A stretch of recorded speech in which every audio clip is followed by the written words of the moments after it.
उनको रुसवाई से लड़ते नहीं देखा हमने। क्या क्या अब जरा बहनें भी तालियां बजाएं, जरा हाथ उठाकर तालियां बजाइए जब आप इस महफिल में मौजूद हैं।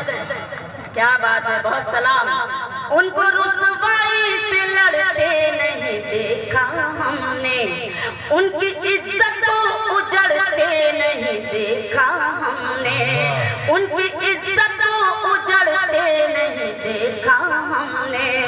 वो जो घर आते हैं मेहनत की कमाई लेकर, वो जो घर आते हैं मेहनत की कमाई लेकर, उनके बच्चों को बिगड़ते नहीं देखा,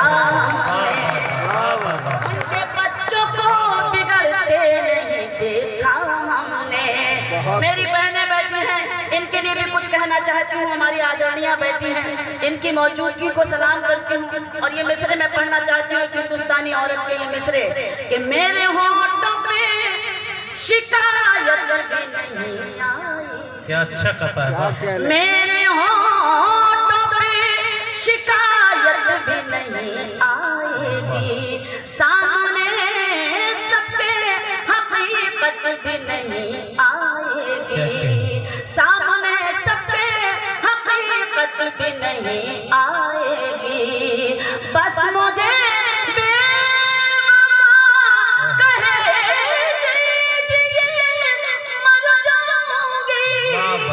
बस मुझे बेवफा कह दीजिए मर जाऊंगी, आप पर कत्ल की तोहमत भी नहीं आएगी। वाह वाह जिंदाबाद, वाह वाह वाह वाह।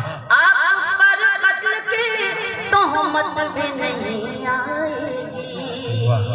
अच्छा, कुछ लोग तो ऐसे बैठ जाते हैं जैसे सत्यनारायण की कथा सुनने के लिए बैठे हुए हों या मिलाद शरीफ सुनने के लिए बैठे हैं। लेकिन कोई बात नहीं, सारी रात इतने लोगों ने आपसे इतनी ज्यादा तालियां बजवा ली तो हमने क्या बिगाड़ दिया।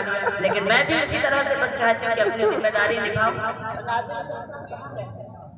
बैठे हैं किसकी दौलत? अच्छा, आपको मैं ठीक ठाक पढ़ रही हूँ कि नहीं पढ़ रही हूँ? कोई बात नहीं, आप सुन रहे, बस ऐसे ही सुनते रहिए, मुझे कोई जरूरी नहीं है। दरअसल क्या है, एक बात और बताना चाहती हूँ। ये जो तालियों का एक रिवाज हो गया है ना, इसमें आदतें खराब करती हैं। तालियां कम बजती हैं तो पढ़ने वाले को ऐसा महसूस होता है कि जैसे शायद आप सुन रहे हैं, आप गूंगे बहरे बन के बैठे हैं, या आप लोरी जैसे सुनाते हैं तो लोरी एकदम चुपचाप खामोशी से सुन ली जाती है। लेकिन जब तालियां जोर शोर से बजती हैं तो शायद कभी इस खुशफहमी का शिकार हो जाता है, इस गलतफहमी का शिकार हो जाता है कि शायद हमें सबसे ज्यादा अच्छे तरीके से सुन लिया गया। तो आप कम से कम उस गलतफहमी को दूर करने के लिए एक बार तालियों से मुझे इजाजत दे दीजिए ताकि आपको गलतफहमी भी दूर हो सके और मैं आपको शेर सुना सकूं। सुनाती हूँ वो गजल जिसके लिए मुझे हुक्म मिल रहा है, क्योंकि मुझे